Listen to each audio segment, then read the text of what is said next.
laisse la parole à Jonathan tout de suite pour nous parler IA et nous faire comprendre ce qu'est l'IA. Merci Vincent, bonjour à tous.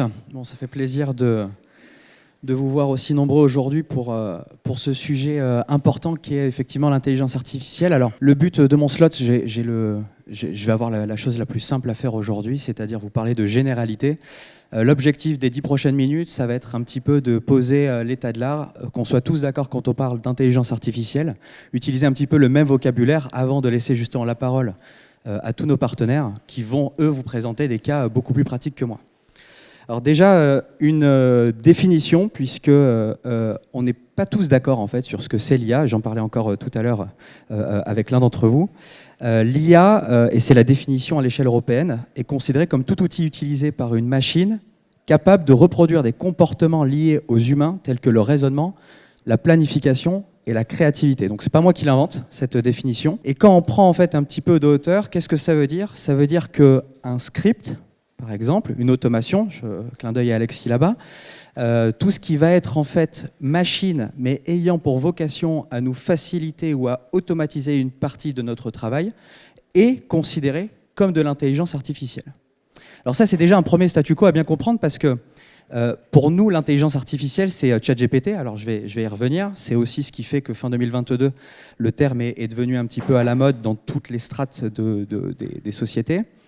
Et donc l'objectif en fait aujourd'hui, c'est d'abord et avant tout de comprendre que l'intelligence artificielle, c'est pas nouveau, puisque ça a commencé par 7 hommes, dont le visage en fait, en toute transparence, n'est pas connu, même si l'image en noir et blanc doit déjà vous donner une clé de compréhension sur l'histoire. Mais si jamais je vous le présente avec l'objet qui a juste à sa droite, peut-être que ça va vous parler tout de suite un petit peu plus. Il s'agit d'Alan Turing.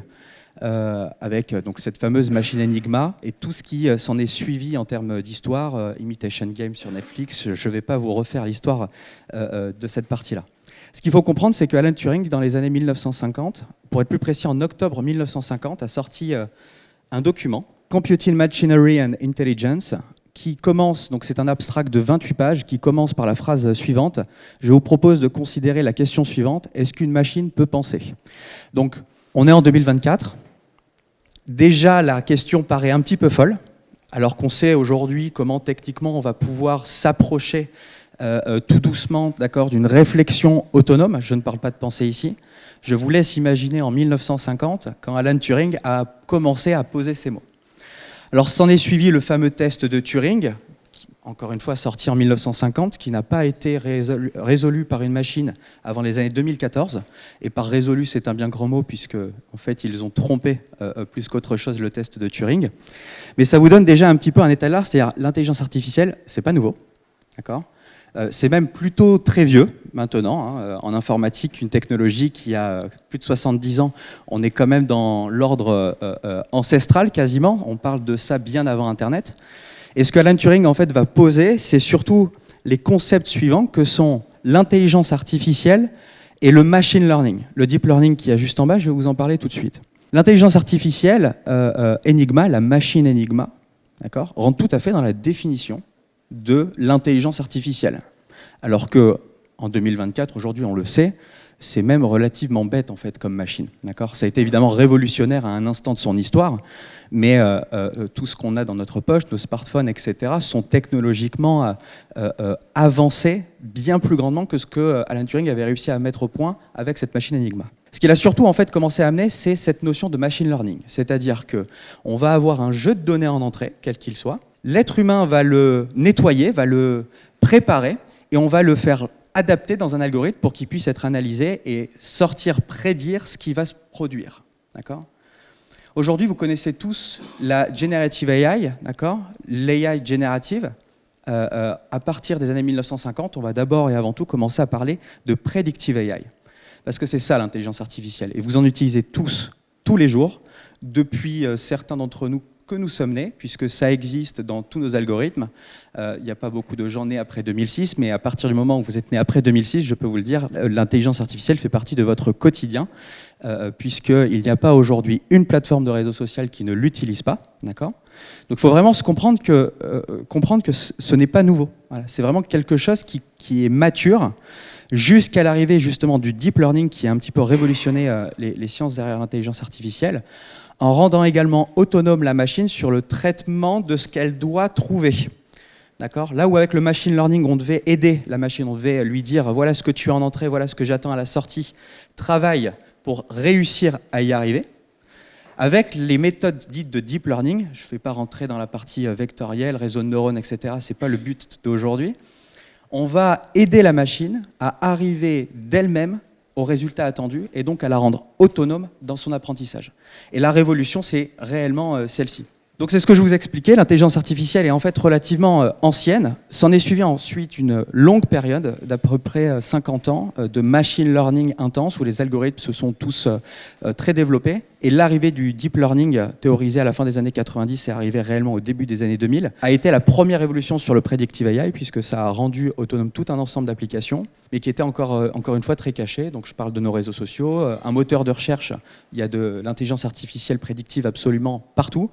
Et évidemment, les use cases sont très nombreux. Alors, ce qui fait qu'aujourd'hui, on est tous réunis, c'est évidemment cette dernière partie, la Generative AI, qui a eu son bond de connaissances aux yeux du grand public, cette explosion en fin 2022, avec l'arrivée du très fameux ChatGPT.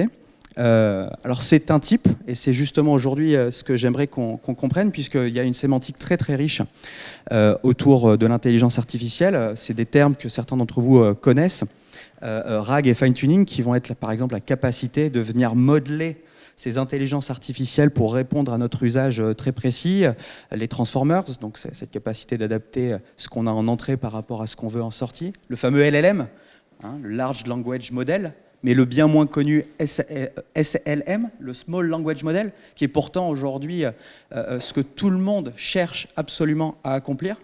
D'accord, puisque on a bien compris qu'avoir des cartes Nvidia en rack dans un data center chez nous, c'est pas forcément le modèle ni le plus économique ni le plus écologique. Donc comment est-ce qu'on va être capable d'obtenir en fait le même niveau de résultat, mais avec des choses qui vont être beaucoup plus légères et qui vont réussir à tourner localement sur toutes les machines que l'on possède aujourd'hui. Et donc c'est tous ces éléments, Thesaurus, Named Entity, je vais laisser des experts, notamment côté Moments Lab, nous en parler, puisque c'est des technologies qu'ils utilisent au quotidien. C'est cette sémantique, c'est toutes ces techniques, ces technologies qui nous amènent en fait à créer des outils, d'accord, des marteaux, des clous qui vont permettre à nous créatifs, d'accord, d'être plus productifs, plus créatifs, de réussir à aller parfois même plus loin, à faire des choses que nous ne sommes pas capables de faire sans ces technologies. Alors je vous en ai mis quelques-unes, vous avez quand même un bon panel qui est évidemment loin d'être exhaustif et puis les technologies avancent beaucoup.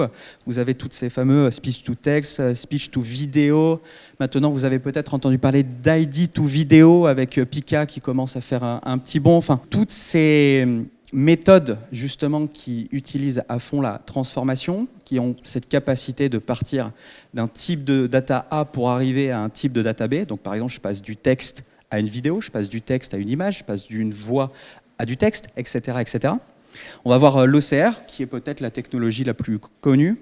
N'importe quel smartphone actuel est capable, quand on prend une photo, de venir reconnaître le texte, par exemple, qu'il va y avoir écrit, le joli Coffee to Media, pour cliquer et pourquoi pas arriver sur le site de CTM. Ce n'est qu'un exemple, évidemment.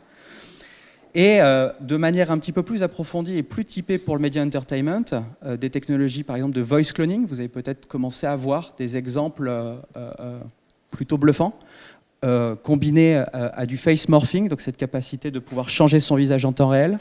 Quand on change son visage en temps réel et qu'on change sa voix en temps réel, on arrive en fait dans une vidéo à devenir quelqu'un d'autre. Et donc ça nous donne quelques images et vidéos très sympathiques du pape en doudou de Nike, de Trump qui marche main dans la main avec Kamala Harris, etc., etc. Donc toutes ces technologies sont possibles grâce justement aux fondamentaux de deep learning et de generative AI dont je vous ai parlé jusqu'à maintenant. Et puis tout un ensemble d'outils, génération d'images, summarisation, etc., etc. Donc je vous propose maintenant de refaire un pas en arrière et de relire la définition que je vous ai lue au tout début. C'est quoi l'IA? Tout outil utilisé par une machine capable de reproduire des comportements liés aux humains. Je vais m'arrêter sur cette portion de la phrase, capable de reproduire des comportements liés aux humains. En fait, le but, c'est pas de faire autre chose que de nous aider, de rendre une tâche rébarbative facile, parfois exécutable en un clic, parfois complètement automatisé en couche basse, et de permettre à nos équipes créatives de se concentrer sur leur travail, en fait, sur ce qu'on attend d'eux, sur ce qu'ils ont envie de transmettre et sur ce qu'ils ont envie d'exprimer. Donc aujourd'hui, je vous propose une autre version, alors qui n'engage que moi, de cette définition, mais l'IA, c'est surtout tout outil utilisé par une machine pour décupler nos facultés, d'accord, telles que le raisonnement, la planification et la créativité. Et je vais laisser la parole à nos partenaires, en commençant par Avid, pour qu'ils puissent, chacun leur tour, vous montrer de manière extrêmement concrète comment aujourd'hui on est capable de rendre nos équipes plus créatives grâce à tout cet ensemble d'automation. Merci beaucoup pour votre attention.